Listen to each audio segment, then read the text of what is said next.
before diving into the text, does anyone have anything they'd like to discuss?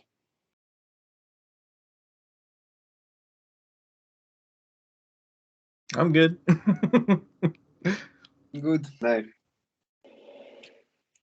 And Alex, anything to add? Anything, Alex? Nope. Okay, great. So let's dive into it. Let me pull up the text here.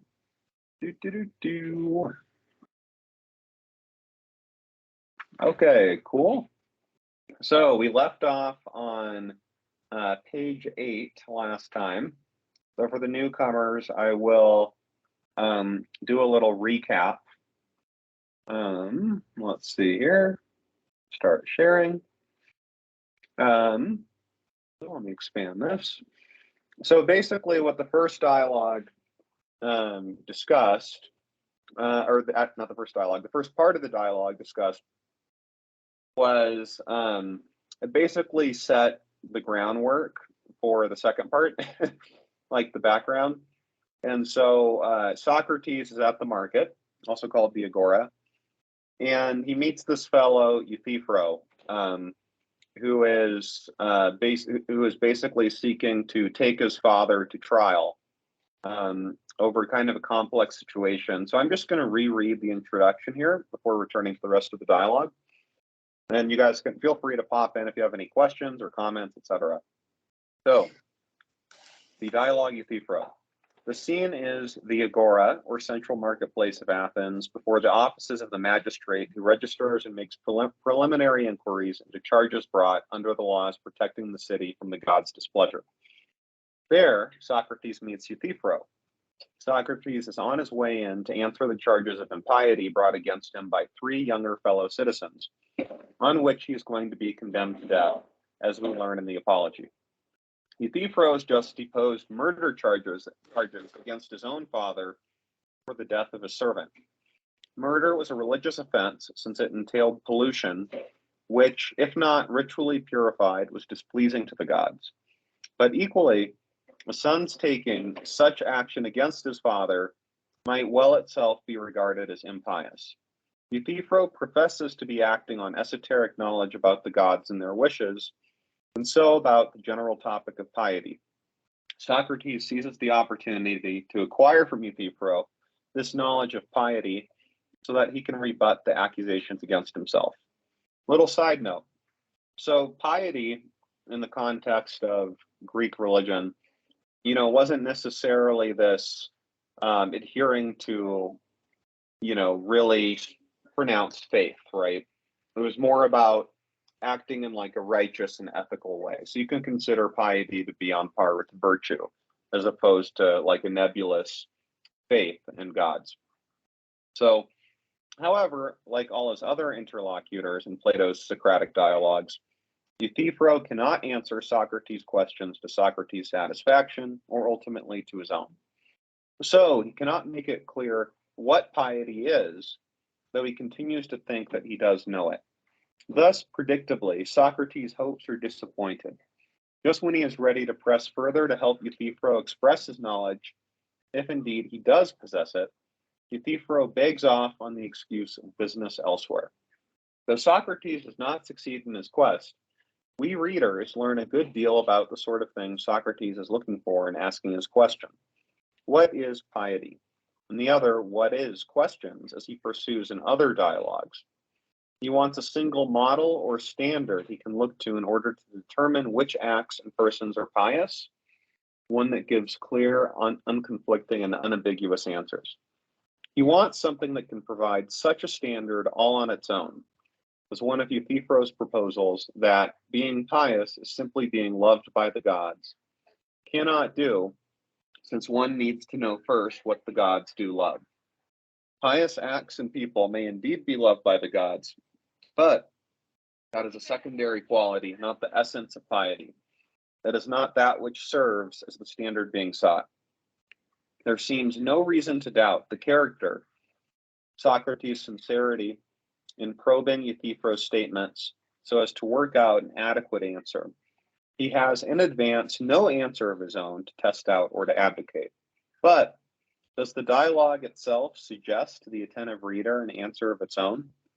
Euthyphro frustrates Socrates by his inability to develop adequately his final suggestion that piety is justice in relation to the gods, in serving and assisting them in some purpose or enterprise of their own. Socrates seems to find that an enticing idea. Does Plato mean to suggest that piety may be shown simply in doing one's best to become as morally good as possible? Something Socrates claims in the Apology the gods want more than anything else? If so, can piety remain an independent virtue at all, with its own separate standard for action? These are among the questions this dialogue leaves us to ponder. So, one reason I really like the Platonic dialogues is Socrates basically does a great job of investigating and analyzing, ideas that we may take for granted. And I think it's really great to kind of apply this rigorous method of analysis, which Socrates utilizes, to a lot of different ideas that we come across. And that process of questioning and trying to find an answer is something I think we can all emulate. So, and a little side note on the story from the first part. So Euthyphro, in the original dialogue, basically his father had a bunch of slaves, and there was like a drunken argument between his slaves, and one slave killed the other, and the other one he killed was one that was an attendant to Euthyphro. So Euthyphro is quite upset about this. So he basically, oh no, excuse me, actually I confused it. So one of Euthyphro's attendant, killed another of the slaves in a drunken argument. And so Euthyphro's father, who owned all the slaves, including the one that helped Euthyphro, tied up the slave that killed the other slave and put him in a ditch while he went to a court official to figure out what to do with the slave. Then the slave happened to die when he was in the ditch, and now Euthyphro was so upset about this that he's taking his father to court, which in Greek society is something that is very taboo. You don't take your family to court, especially not your parents. And they considered slaves property, not humans, which is very morally wrong, obviously. But anyway, so Euthyphro is portrayed in this dialogue as pretty clearly acting out of kind of anger and hatred towards his father for accidentally killing the slave instead of some justice aspect. However, Euthyphro is claiming to the courts and to Socrates that he is doing what the gods would want him to do. And this is where the dialogue sort of begins, this more analytical aspect. So let's start with this line. Cut from Socrates. Socrates, would anyone like to read Euthyphro's part? Any volunteers?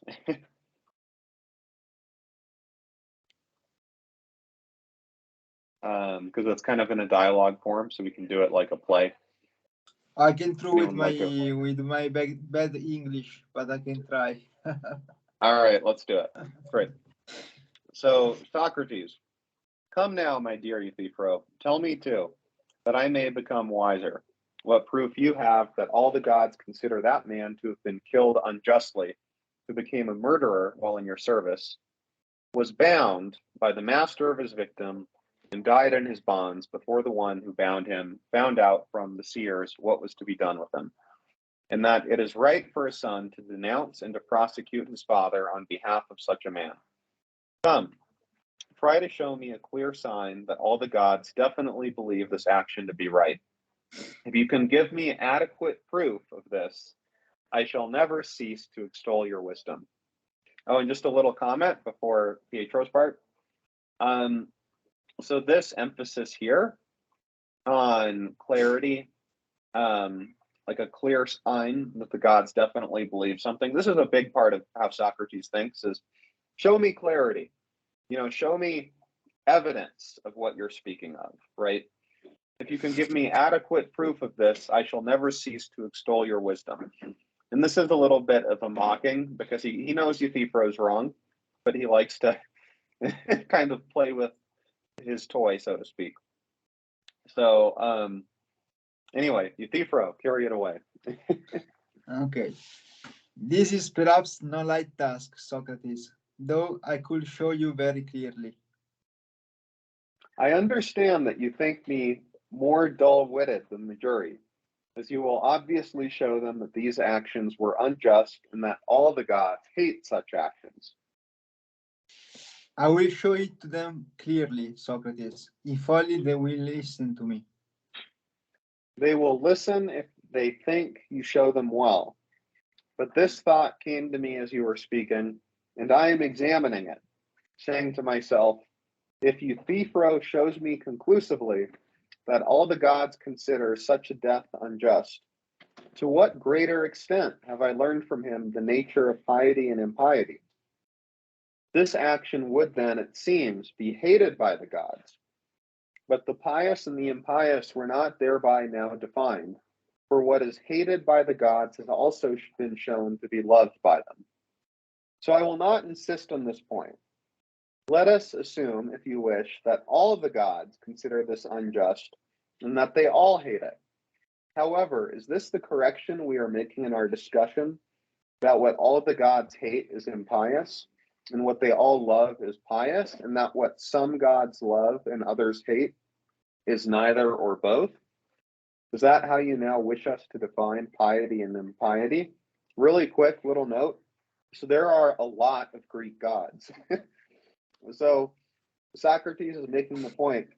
So if some of them love one action and others hate the action, then that action would be considered kind of neutral, right? Now, if they all love something and they all hate that same, or they all hate something, that seems to be a more clear guideline as to something being, loved by the gods or not loved by the gods, right? So he's making that distinction here. So carry it away, Pietro. What prevents us from doing so, Socrates? For my part, nothing, Euthyphro. But you must look whether on your part this proposal will enable you to teach me most easily what you promised. I will certainly say that the pious is what all the gods love, and the opposite, what all the gods hate, is the impious.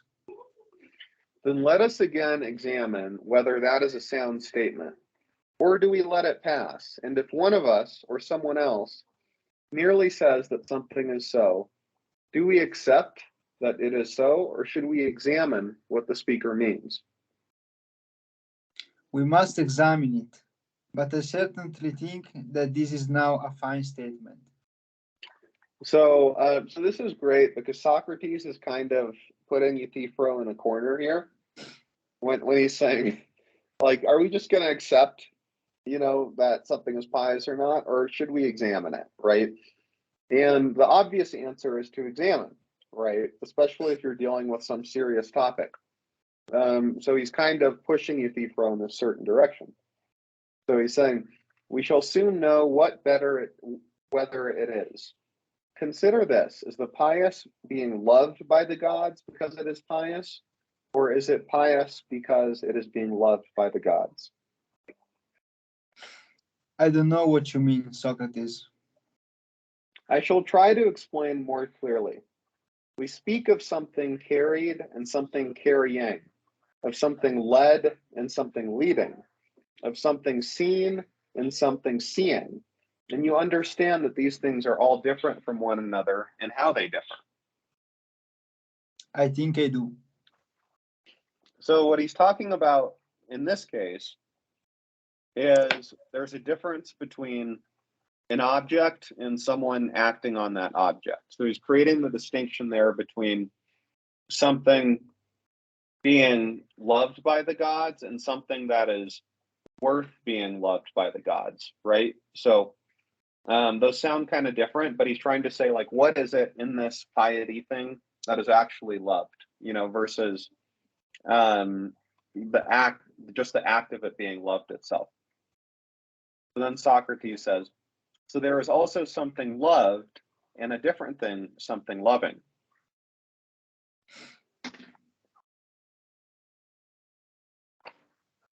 Oh, sorry. Of No, course. no worries. Tell me then whether the thing carried is a carried thing because it is being carried or for some other reason. No, that is the reason. And the thing led is so because it is being led, and the thing seen because it is being seen. Certainly. It is not being seen because it is a thing seen, but on the contrary, it is a thing seen because it is being seen. Nor is it because it is something led that it is being led, but because it is being led that it is something led. Nor is something being carried because it is something carried, but it is something carried because it is being carried. Is what I want to say clear, Euthyphro? I want to say this, namely, that if anything is being changed or is being affected in any way, it is not being changed because it is something changed, but rather it is something changed because it is being changed. Nor is it being affected because it is something affected, but it is something affected because it is being affected. Or do you not agree? I like it here because it's like we talk in Buddhism about cause and effect, you know. Exactly. Yep. No, you're totally right. And I think this is like a common mistake that people make, is that because something is receiving a certain effect, we believe that that thing is what it is because of the effect, not just that it is what it is. So we do this all the time, you know, in our perception, right? And this is something to be mindful of, and this is where Dhamma can come in here. Is, you know, we affix, like, I like it, I don't like it, you know, or good bad to things all the time, and we assume that's what it is, instead of pausing to say, is this really, you know, what what I'm saying it is, or am I just saying it is what it is?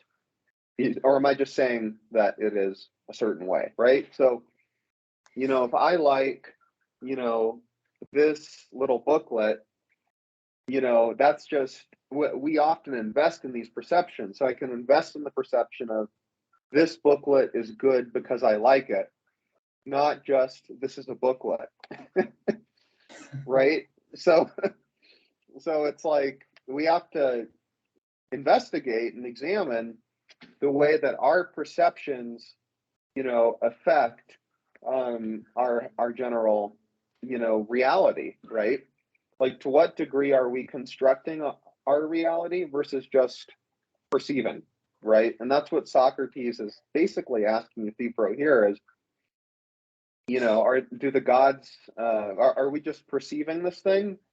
Or is this thing actually special in some way? Like, how do we disentangle the cause from the effect? How do we disentangle the perception from the reality? So, yeah, a lot of Dhamma here. So anyway, carrying on. Okay. Is something loved either something changed or something affected by something? Certainly. So it is in the same case as the things just mentioned. It is not being loved by those who love it because it is something loved, but it is something loved because it is being loved by them. Necessarily. So, yep, right there. It's not liked because it is something that is liked. It is liked because people are liking it. So, anyway, what then do we say about the pious, Euthyphro? Surely what is being loved by all the gods, according to what you say. Yes. Is it being loved because it is pious or for some other reason? For no other reason. Is it being loved then because it is pious, but it is not pious because it is being loved? Apparently. And yet it is something loved and God loved because it is being loved by the gods. Of course. then the God loved is not the same as the pious, Euthyphro, nor the pious the same as the God loved, as you say it is, but one differs from the other. How so, Socrates? Because we agree that the pious is being loved for this reason, that it is pious, but it is not pious because it is being loved. Is that not so? Yes. So right there, Socrates is making the distinction between the actual thing and the way we react to that thing, or the gods react to that thing. So he's disentangling the cause from the effect. And that the God loved, on the other hand,